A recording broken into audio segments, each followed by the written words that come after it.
पहली बार देख रही हूँ लड़की की शादी में परिवार वाले आंसू तक नहीं बहा रहे हैं, उल्टा हंस रहे हैं। माँ, आजकल मॉडर्न जमाना आ गया है। लड़की इतना महंगा मेकअप करवा कर रोएगी धोएगी तो मेकअप खराब नहीं हो जाएगा। और उसके परिवार वाले रील्स का जमाना है, इसलिए नहीं रोना चाहते होंगे। जा मेरी बेटी, अब जाकर अपने ससुराल वालों को जाकर टैलेंट दिखा अपना। और हाँ, कुछ भी हो जमे रहना ससुराल में, ये नहीं कि जरा सी बात पर लड़कर वापस आ गई। डोंट वरी मम्मी, वहाँ हर तरफ मैं ही छाई रहूंगी। निधि ब्याह कर अपने ससुराल आ जाती है। फिर अगले दिन, माँ जी आज मैं रसोई में आप सबके लिए खाना बनाऊंगी। मैं तो बड़ी एक्साइटेड हूँ। कमाल हो भाभी, आप पहली औरत हो जो रसोई में जाने में एक्साइटेड है। लगता है बहू तू खाना अच्छा बना लेती होगी। माँ जी अब इस बारे में क्या ही बताऊं, मेरे घर वाले तो कहते थे कि मैं कुकिंग शो में चली जाऊं। अच्छा, फिर तो मैं अपनी पड़ोसन कमला को बुला लेती हूँ। और बहू तू जाकर खाने की तैयारी कर। जी माँ जी। अब निधि रसोई में जाकर खाने की तैयारी में लग जाती है। कुछ देर बाद ही वो खाना बनाकर तैयार कर लेती है। लो बन गया नीम और आलू का मिक्स पराठा और नीम का रायता। वाह वाह क्या खुशबू आ रही है। अब सबको पता चलेगा कि मैं कितनी ऑर्गेनिक चीजें डालकर खाना बनाती हूँ। कुछ देर बाद वो सबको खाना परोसती है। अरे बाप रे बाप, लगता है आलू की खेती किसी नीम के पास हुई थी। इस आलू के पराठे में कितनी कड़वाहट है। फिर इस बूंदी के रायते का क्या, ये दही भी क्या नीम के पेड़ के नीचे रखकर जमाया था जो इसमें इतनी कड़वाहट है। होता है, जब किसी को नॉर्मल खाने से कुछ अच्छा सा खाने को मिल जाए तो ऐसे ही रिएक्शन होता है। वैसे मैंने आज पराठे में और रायते में नीम डालकर बनाया है। तुम पागल हो क्या? अब खाने में नीम का इस्तेमाल कौन करता है? तुम्हें पता नहीं है नीम सेहत के लिए कितना अच्छा होता है। इससे हमारी बीमारियां दूर भाग जाती है। रहने दो, तुम नहीं खाना हमें नीम वाला खाना। मैं भी बाहर से कुछ ऑर्डर कर देता हूँ। कमला आंटी भी बेचारी कैसे मुंह बना रही है। कुछ देर बाद बाहर से खाना आ जाता है। लो निधि, ये समोसे जल्दी से परोस दो और ब्रेड पकौड़े भी है चटनी के साथ, सबको परोस दो। लो, अब सब्जी सूखा कैसे खाएंगे? एक काम करती हूँ, चटनी बना देती हूँ झट से इसके साथ, वो भी नीम की। सबको मजा आ जाएगा। कुछ देर बाद नीम की चटनी के साथ वो सबको ब्रेड पकौड़े और समोसे परोसती है। मैं अच्छे से जानती हूँ गायत्री, तू मुझे इसलिए बार बार नीम खिला रही है ना, क्योंकि मैंने तुझे अपनी बेटी की शादी में नहीं बुलाया था। ये तू कैसी बातें कर रही है? ये सब मैंने तेरे लिए तो मंगवाया था कि तू खाली पेट यहाँ से ना जाए। अरे तो तू हमें बार बार ये नीम की रसोई क्यों खिला रही है? ये तेरी बहू है तो तू ही खा इसके हाथ की ये नीम की रसोई। हमने कौन सा पाप किया है, हम क्यों खाएं ये? वो वहाँ से चली जाती है। शाम को टीवी देख रहा उसका ससुर निधि को आवाज देता है। हे राम, बहू कम से कम इस चाय को तो छोड़ देती, तूने तो इसका भी क्रियाक्रम कर डाला। अरे गायत्री, कहाँ से उठा लाई ये नीम वाली बहू? जा, अब तू ही मेरे लिए चाय बना कर ले आ। गायत्री जाकर चाय बनाने लगती है, लेकिन वो अपनी बहू के इस नीम वाली रसोई से परेशान हो जाती है। फिर तभी उसके दिमाग में एक आइडिया आता है। आज मैं इस जड़ को ही खत्म कर दूंगी, ना तो रहेगा नीम और ना बनेगी फिर नीम की रसोई। रातों रात ही गायत्री उस नीम के पेड़ को हटा देती है। अगले दिन, क्या हुआ बहू, अभी तक तेरा नाश्ता नहीं बना? जल्दी जल्दी ला। बस ले आई माँ जी। सब लोग सच में कितने दीवाने हैं मेरे खाने के। माँ ठीक ही कहती थी कि मायके वालों को तो सुख दे दिया, अब थोड़ा ससुराल वालों को भी नीम की रसोई का सुख चखा दूं। कुछ देर बाद निधि पकौड़े लेकर बाहर आती है। ये लीजिए आप सबके लिए गर्मा गर्म पकौड़े, अब जल्दी से खा लीजिए। वाह भाभी, आज तो मजा आ जाएगा। पता है मेरा पकौड़े खाने का कितना मन था। Thank you so much. अरे आराम से, पकौड़े गर्म है, कहीं हाथ न जल जाए। सब दीवाने हुए पड़े हैं मेरे खाने के। ये देखो, इसको कितने अच्छे लगे ये नीम के पकौड़े। क्या, नीम के पकौड़े? हाँ, नीम के पकौड़े। लेकिन बहू, नीम का पौधा तो रात की आंधी में उखड़ गया, फिर तू ये नीम कहाँ से ले आई? वही तो, जैसे मैंने ये नीम का पौधा आंगन में नहीं देखा तो मैं तो परेशान हो गई और झट से बाजार से नया पौधा ले आई। मैंने ठीक किया ना माँ जी? क्या खाक ठीक किया? मेरा मतलब है वो आंगन वाला पौधा तो मेरे हाथों का लगाया हुआ था ना, लेकिन ये बाजार का तो ना जाने कैसी कैसी दवाइयाँ उसमें छिड़कते होंगे। हाँ, और कहीं ऐसा ना हो उस दवाई वाले नीम को खाकर हमें कुछ हो ही जाए। नहीं नहीं, ऐसा मत कहिए, आपको कुछ नहीं होगा। अब मैं ये सारा खाना यहाँ से हटा देती हूँ और बिना नीम के नाश्ता बना कर लाती हूँ। अब मैं समझ गई हूँ, इस लड़की को बात घुमाकर ही समझाया जा सकता है। अब देखना, अब हमें खाने को मिलेगी बिना नीम की रसोई। उस दिन सब घर वाले बहुत खुश थे क्योंकि बड़े दिनों बाद उन्हें बिना नीम का खाना जो खाने को मिला था। गायत्री भी बड़ी खुश थी। अब वो सब बेफिक्र थे, लेकिन शाम को निधि जैसे ही रसोई में जाती है और दाल में नीम का छौंका, साथ में नीम के पापड़ और नीम की चटनी और चावल बनाकर ले आती है। फिर से नीम देखकर वो सब के सब अपना माथा पकड़कर बैठ जाते हैं। बहू, तू तो एक काम कर, तू तो मुझे चावल के साथ चीनी ही दे दे, मैं उसी में खा लूंगा। आज मुझे समझ में आया बहू कि क्यों तेरे घर वाले तेरी विदाई पर रोने की बजाय जश्न मना रहे थे। आप मुझे कुछ भी बोलिए माँ जी, लेकिन मेरे घर वालों को कुछ ना बोलिए। आपको पता है मेरी माँ कितनी अच्छी है। उन्होंने मुझे विदा करते हुए क्या बोला था कि तूने हमें अपना अतरंगी खाना बहुत खिला दिया बेटी, अब तू जाकर अपने ससुराल वालों को अपना टैलेंट दिखा। वाह समधन जी, कितना बड़ा चूना लगाया तुमने हमें। अब और कितना कड़वा खाना खिलाओगी हमें? इतना कड़वा खाना खा खा कर हमारी जुबान भी कड़वी हो गई। मेरी समझ में तो नहीं आ रहा है कि परसों नैना को लड़के वाले देखने आ रहे हैं, उन्हें भी कहीं ये नीम वाला खाना न खिला दे। नहीं नहीं, मैं कोई रिस्क नहीं ले सकती। ऐसा कर बेटा, तू कोई रेस्टोरेंट बुक कर ले, हम सब कहीं बाहर ही मिल लेंगे। फिर परसों वो सब लड़के वालों से मिलने जाते हैं, जहाँ नैना के चेहरे का ग्लो देखकर लड़के वाले उसके चेहरे से अपनी नजर हटा ही नहीं पाते। वाह वाह, क्या ग्लो है तेरे चेहरे में, एकदम चांद की तरह चमक रहा है। क्या खाती हो तुम? नीम के पत्ते आंटी जी। जब नीम पेट में जाएगा तो अपने आप चेहरा तो ग्लो करेगा ही। हाँ वो तो है, लेकिन कड़वा मुंह भी तो हो जाता है। अच्छा, वैसे हम ना हर बात पहले ही क्लियर कर दें। आजकल ना लोगों को बीमारियां होती हैं, लेकिन वो छिपा जाते हैं, जिस कारण आगे होने वाले बच्चों को भी ये दिक्कत होती है। इसीलिए मैं चाहती हूँ कि कल सब फैमिली वाले अस्पताल जाकर अपना चेकअप करवाएं। हम सब भी अपना करवाएंगे। अगले दिन सब चेकअप के लिए अस्पताल जाते हैं, जहाँ उनका बीपी, शुगर और थायराइड सब नॉर्मल आता है। ये तो कमाल हो गया, हम सबकी रिपोर्ट्स एकदम नॉर्मल आई हैं। ये सब सिर्फ तुम्हारे नीम के पत्तों के कारण हुआ है निधि। जो काम डॉक्टर की दवाइयाँ नहीं कर पाई वो तुमने कर दिखाया। देखा माँ जी, मेरी नीम की रसोई का कमाल। हाँ बहू, लेकिन हम रोज रोज ये नीम का खाना नहीं खा सकते। हफ्ते में 2 दिन ही खाएंगे, बाकी दिन तू सादा खाना ही बनाएगी, नहीं तो मैं तुझे तेरी माँ के पास छोड़ आऊंगी। हाँ नहीं नहीं माँ जी, आप हफ्ते में 2 दिन खुशी खुशी नीम का खाना खाने को तैयार हो गए, यही मेरे लिए काफी है। उस दिन के बाद से अब वो सबकी पसंद के खाने का ध्यान रखती है।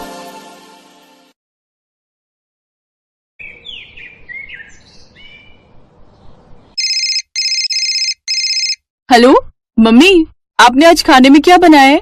बेटा वैशाली, मैंने तो आज खाना बनाया नहीं है। वो तुम्हारे पापा के फ्रेंड हैं, आज उनकी शादी की सालगिरह है, तो वो होटल में पार्टी दे रहे हैं, हमने वहीं जाना है, तो इसलिए आज कुछ बनाए नहीं। हाँ, एक बार तुम्हारी भाभी से पूछ लेती हूँ, अगर वो रात को डिनर पर बाहर नहीं जा रही तो रुको मैं पूछती हूँ। नीलू, तुम डिनर के लिए बाहर जा रही हो या फिर घर पर बना रही हो कुछ खाने का? मम्मी, मैं तो आज घर पर ही खाना बना रही हूँ। अरुण का मन था चाप खाने का, तो आज घर पर ही ग्रेवी चाप बना रही हूँ। क्यों, क्या हुआ? आप ये सब क्यों पूछ रहे हो? आप लोग तो पार्टी में जा रहे हो ना? हाँ, वो वैशाली पूछ रही थी कि मैं आज क्या बना रही हूँ। हेलो वैशाली, तुम्हारी भाभी सोया चाप बना रही है। चाप का नाम सुनकर तो मेरे मुंह में पानी आ रहा है। मम्मी, भाभी को बोलो ना प्लीज भैया के हाथ मुझे थोड़ी सी चाप भेज देंगी। यहाँ पर तो घिया बना है, और आपको तो पता है मुझे ये तोरी घिया बिल्कुल भी पसंद नहीं है। हाँ ठीक है, अरुण ऑफिस से आएगा तो मैं बहू को बोल दूंगी, तुम्हारे लिए टिफिन में पैक करके भेज देगी। बस वैशाली को तो बहाना चाहिए हमारे घर से सब्जी लेने का। पता नहीं शादी के बाद भी पीछा नहीं छोड़ती। खुद के ससुराल में अगर तोरी घिया बनता है तो यहाँ पर फोन करके दिमाग खराब करती है। वैशाली की शादी के बाद उसे पता नहीं था कि उसके ससुराल में हफ्ते में 4 दिन तोरी घिया ही बनता है। वैशाली के सास ससुर को तोरी घिया की सब्जी बहुत पसंद है। दिन में तोरी बनती है तो रात को घिया की सब्जी बन जाती है, पर वैशाली तो घिया तोरी की सब्जी देखकर ही मुंह बनाने लगती है। उसे तोरी घिया खाना बिल्कुल भी पसंद नहीं। ये बात अब धीरे धीरे उसके ससुराल वालों को भी समझ में आने लगी है। नमस्ते आंटी जी, ये मम्मी ने वैशाली के लिए ग्रेवी वाली चाप भेजी है। अच्छा बेटा, आओ वैशाली बहू, तुम्हारे भैया आए हैं। अरुण भैया कैसे हो? मम्मी ने चाप भेज दी ना? मुझे पता था आप ऑफिस से आकर देने आ जाओगे, इसीलिए मैंने मम्मी को बोल दिया था। भाभी को मेरी तरफ से थैंक यू बोल देना, और बोलना खाने में जो भी बढ़िया चीज बनाए वो मुझे जरूर भेज दिया करे। अरुण के जाने के बाद वैशाली उसी समय कटोरी भरकर सब्जी और रोटी कमरे में ले जाने लगी। वैशाली बहू, घर में सब्जी बनी तो हुई थी, तुमने आज फिर अपने मम्मी के घर से सब्जी मंगवा ली। मेरा मतलब ये नहीं है कि तुम सब्जी अपने मम्मी के घर की ना खाओ, वैसे ही अच्छा नहीं लगता। वो सोचेंगी कि तुम्हारे ससुराल में कोई सब्जी नहीं बनती, तुम्हारे भाभी भैया भी क्या सोचेंगे? मम्मी जी, उन्हें पता है मेरे ससुराल में हर समय तोरी घिया की सब्जी बनती है, इस वजह से वो कुछ नहीं कहते।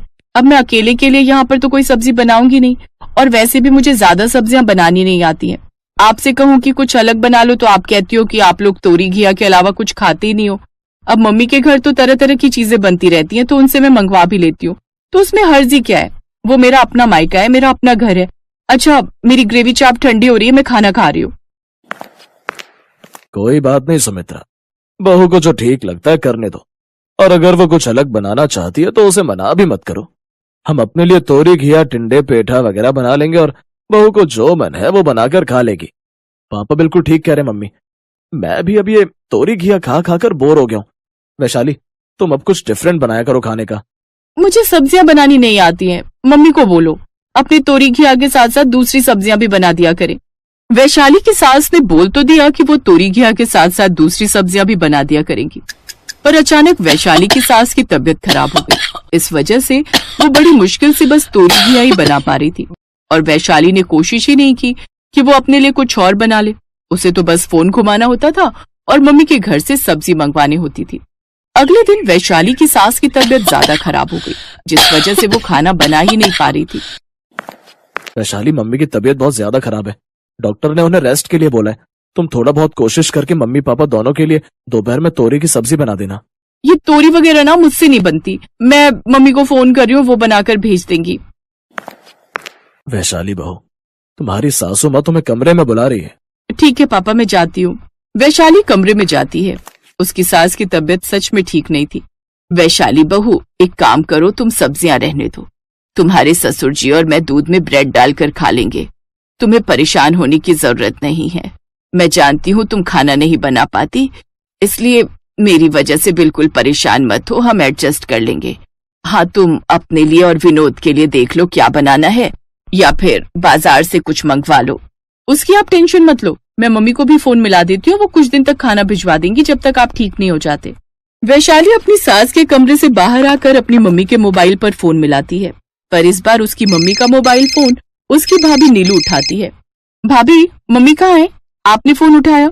वैसे अच्छा हुआ आपने फोन उठाया, वो आप तो जानते ही हो मेरी सासू माँ की तबीयत ठीक नहीं है और रसोई का सारा काम वही करती हैं। उनके तोरी घिया की तो मुझे कोई टेंशन नहीं है, वो बोल रही हैं कि उनको दूध ब्रेड दे दूं तो वो खा लेंगी और पापा भी, पर मेरे और विनोद के लिए अगर आप खाना भिजवा दो। विनोद आपके हाथ की सब्जी की बहुत तारीफ करते हैं, उन्हें तो अब आदत सी हो गई है आपके हाथ की सब्जी की। देखो वैशाली, अब तुम्हारी शादी हो गई है, अब तुम्हें अपना परिवार खुद संभालना चाहिए। अब तुम्हारे ससुराल में तोरी घिया वगैरह वगैरह जो कुछ भी बनता है उसमें हम क्या करें? तुम हमें क्यों परेशान करती हो? हमारे पास इतना टाइम नहीं है कि हम तुम्हारे लिए सब्जी बनाकर फिर तुम्हें देकर भी आए। हमारी भी अपनी फैमिली है। तुम्हारे भैया इस बात के लिए बोलते नहीं है, पर कहीं ना कहीं उन्हें भी तो तकलीफ होती है। हर समय उन्हें भेजती रहती हूँ तुम्हारे घर सब्जी देने के लिए। थोड़ी तो समझदार बनो वैशाली, अब तुम शादीशुदा हो, इस तरह से बच्चों से हरकत मत किया करो। हम भी तो तोरी घिया खाते हैं, हम तो नखरे नहीं करते। मैं बार बार सब्जी नहीं भेज सकती, 4 लोग हैं हम परिवार के, हमें ही सब्जी थोड़ी पड़ जाती है। नीलू लगातार वैशाली को ताने सुना रही थी और वैशाली की आंखों से आंसू गिर रहे थे। वैशाली थोड़ी देर के लिए बहुत शर्मिंदगी महसूस कर रही थी, तभी उसकी सास फिर से आवाज लगाती है। फोन कट जाता है। उसके थोड़ी देर बाद ही वैशाली की मम्मी के फोन बजने शुरू हो जाते हैं, पर वैशाली फोन नहीं उठाती। वैशाली अपनी सास की बात को नहीं सुन रही थी। वो चुपचाप रसोई में गई, उसने घिया उठाया और उसे काटने लगी। उसने अपना मोबाइल फोन खोला और घिया से बनने वाली तरह तरह की रेसिपी की वीडियो देखने लगी। उसे पहली बार महसूस हुआ कि घिया से हम खाली सब्जी के अलावा और भी बहुत कुछ बना सकते हैं, जैसे घिया के कोफ्ते, घिया का हलवा, घिया का भरता।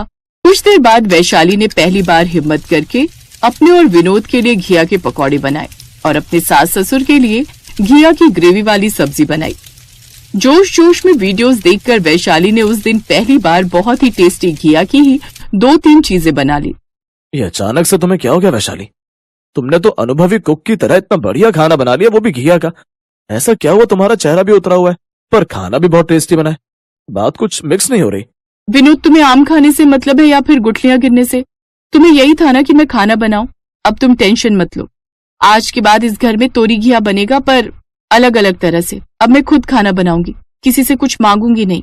कोई समझे या ना समझे, वैशाली की सास उसकी इस बात को समझ गई थी कि वैशाली की भाभी ने उसे जरूर कुछ ऐसा कहा है जिससे उसके मन को बहुत ठेस पहुंची है। वैशाली की मम्मी मिलने आती हैं।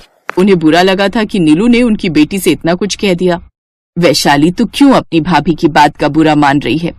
मम्मी, मैंने उनकी बात का बुरा नहीं माना, कहीं ना कहीं उनकी बातों ने मुझे सही राह दिखा दी और मैं बहुत खुश हूँ। देखो ना, मैंने आज घिया का हलवा बनाया है, खाकर बताओ कैसा बना है।